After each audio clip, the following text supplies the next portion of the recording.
कोई नहीं आया वहाँ पे 1.5 घंटा।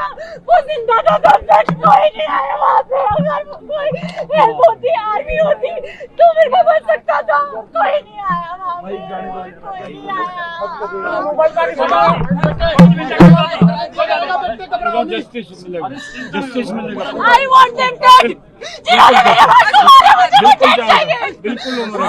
ఇన్నరా ఏమంటున్నదో?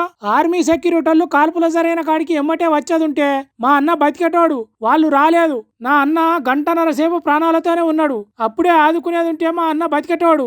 ఎవ్వరు రాకపోవడంతోనే మా అన్న చచ్చిపోయిండు. ఎవ్వరు రాలేదని ఏడ్చుకుంటూ చెప్తున్నది. ఉగ్రవాదుల కాల్పులల్లా జీవిడిచిన వినయ్ అన్వర్ అనేటైన చెల్లె.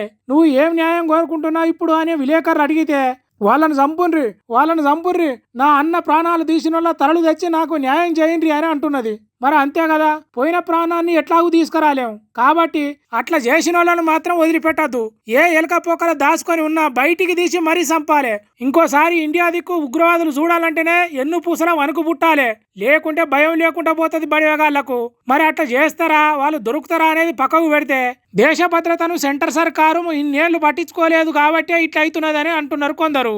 కోవిడ్ కాలం నుంచి ఇప్పటిదాకా ఆర్మీ ఉద్యోగాలు నింపలేదు.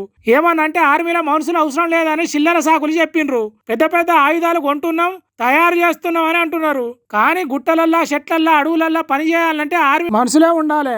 ఆ మనుషులను రిక్రూట్ చేసుకుంటలేరు, తీసుకుంటలేరు కొత్తలను. రక్షణ రంగానికి ఎక్కువ పైసలు ఖర్చు చేస్తున్నాం, వాటిని ఆదా చేసుకోవాలని పనికిరాని పద్ధతులు తీసుకొచ్చిండ్రు. ఇప్పుడు ఈ 26 ప్రాణాలను తిరిగి తీసుకొస్తే మీరు మిగిల్చిన పైసలు అని అడుగుతున్నారు సెంటర్ సర్కార్ను.